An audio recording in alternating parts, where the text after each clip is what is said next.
A 777, a empresa que assume a SAF, perdeu o bonde, deixou a coisa correr, não chamou essa responsa logo que assumiu, mesmo antes, poderia ter feito como o Ronaldo, antes de assinar, já vai tocando o futebol, já vai tomando as decisões.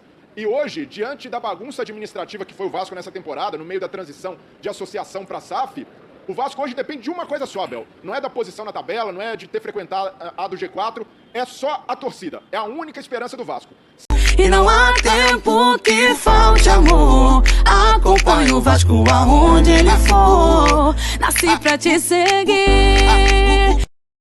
Salve, família vascaína! Sejam bem-vindos aí a mais um vídeo no canal. Eu sou o Thiago, você está no canal Vasco em Família. Se não for inscrito aqui, já dá aquela moral. Senta o dedo no like pra gente estar chegando a mais vascaínos. E não esquece também de ativar o sininho de notificação para não perder os próximos vídeos. E tá sempre por aqui dando aquela moral, deixando a sua opinião, seu comentário, pra gente estar trocando aquela ideia de vascaíno pra vascaíno. Aquele esquema que você conhece aqui. Vou trazer a resenha lá de hoje do programa da ESPN, que debateu aí vários assuntos sobre o Vasco, o momento. Será que realmente dá pra acreditar que o Vasco vai subir? Críticas ao Thiago Rodrigues, críticas ao Jorginho, críticas, como mostrei no início aí do nosso vídeo, a 777, e fiz questão de colocar esse trecho do programa logo no início para você se perguntar por que os jornalistas vascaínos não criticam dessa maneira. Será que ele está preocupado com o seu like? Será que está preocupado com a sua visualização? Você desinscrever do canal? E aí precisa um jornalista, né, que não depende do Vasco, que o torcedor, independe se o torcedor do Vasco vai assistir ele ou não, ele está ali para comentar o que ele está observando e que comenta com muita coerência e o que é o correto. O Ronaldo fez isso. Por que a 77 não tomou as providências? Deixou o Vasco da merda da gestão Salgado, Carlos Brasil, o próprio Salgado aí conduzirem o futebol, colocar Carlos Brasil sem experiência nenhuma, colocar o próprio Maurício Souza sem experiência nenhuma, e aí a gente tá nessa dificuldade toda que a gente tá vendo aí. 7 partidas realmente que o Vasco vai ter que jogar a vida para não repetir o vexame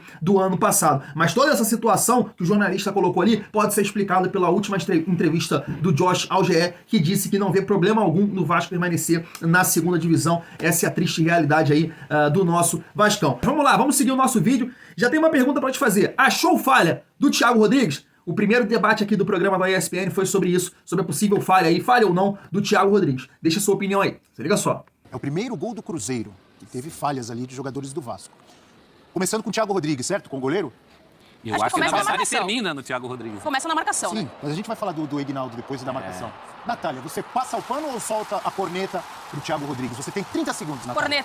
Corneta, total. Ele falhou demais, né? Não tem como um goleiro que tá dentro dessa equipe, não tem como tomar um gol desse. E corneta total.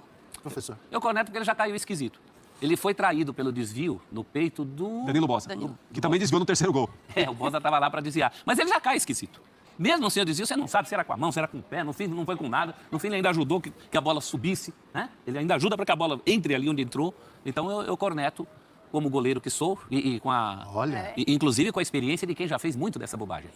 Já fez muito disso aí. Então, eu sei o que eu tô falando. Quando você toma um gol assim, se dá aquele friozinho, sabe? O teu íntimo fala assim... Tá estourando seu tempo aí, Fale professor. aí, eu corneto. Eu sou que nem a Marília Gabriela. Aí, firme, boa. No debate comigo não tem estourar o tempo, não. Depois que o frangueiro Celso Zé te estourou o tempo, você tem 30 segundos, Rafael Prats. Fiquei com a impressão também, corneta, Abel, fiquei com a impressão que ele poderia ter feito coisa melhor, né? Porque, claro que ele tá caindo e tem um desvio no meio do caminho, esse desvio engana muito, né? E complica muito a situação do Thiago Rodrigues. Mas ele já não tá caindo a mal? maneira que ele tá indo pra bola já é uma maneira esquisita. E o desvio, acho que aumentou a esquisitice. Corneta também, mas pra mim o erro maior não foi dele.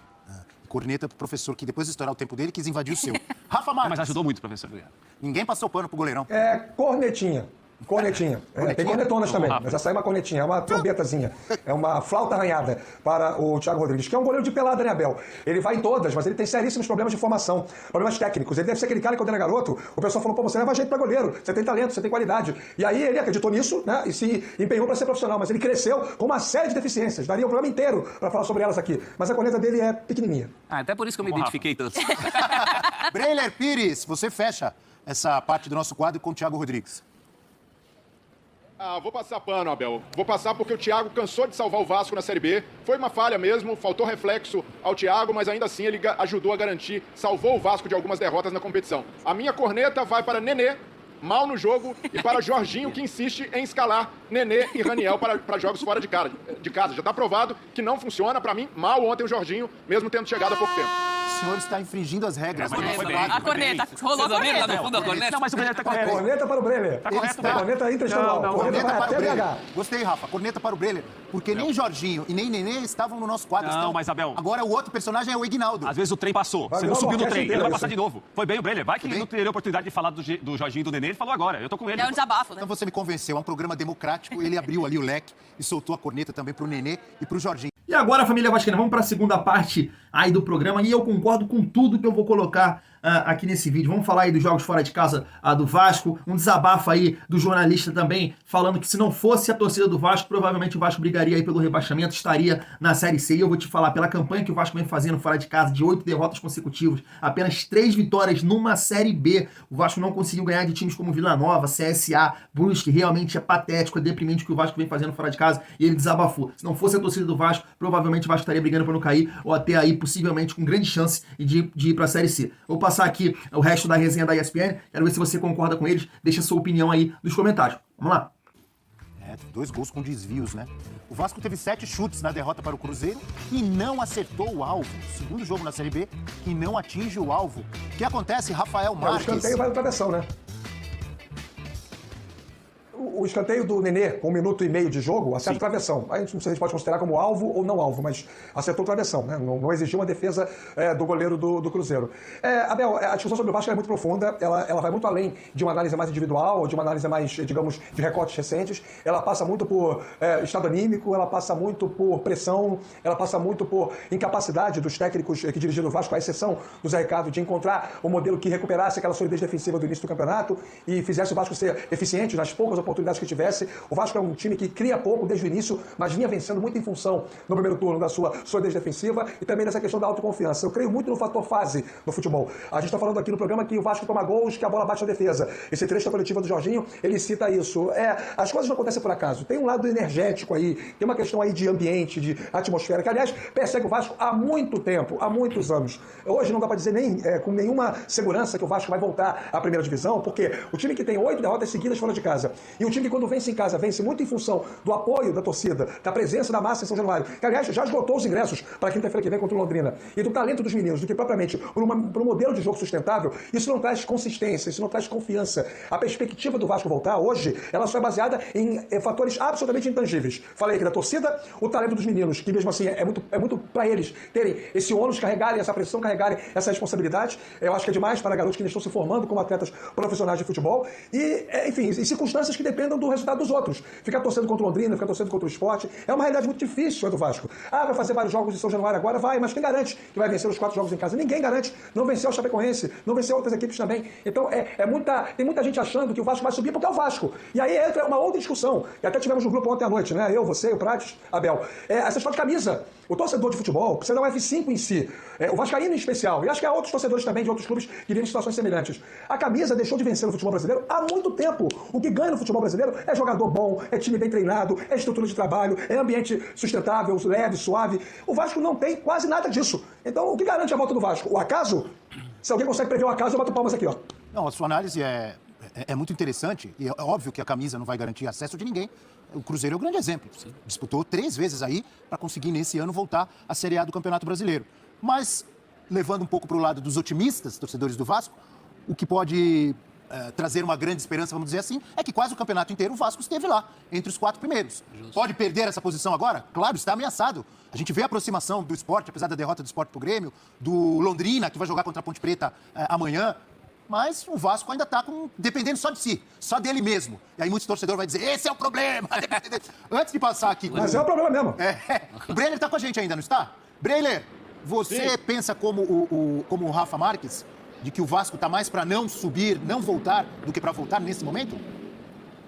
Concordo plenamente com o Rafa. O Vasco corre sérios riscos de permanecer na Série B, porque há um problema nos jogos fora de casa. O Vasco ainda enfrenta adversários duros depois deste jogo contra o Londrina como visitante. Tem Sport, que ainda está na briga. Tem o Ituano na última rodada, fora de casa. Então, é uma situação delicadíssima para o Vasco. A 777, a empresa que assume a SAF, perdeu o bonde, deixou a coisa correr, não chamou essa responsa logo que assumiu. Mesmo antes, poderia ter feito como o Ronaldo. Antes de assinar, já vai tocando o futebol, já vai tomando as decisões.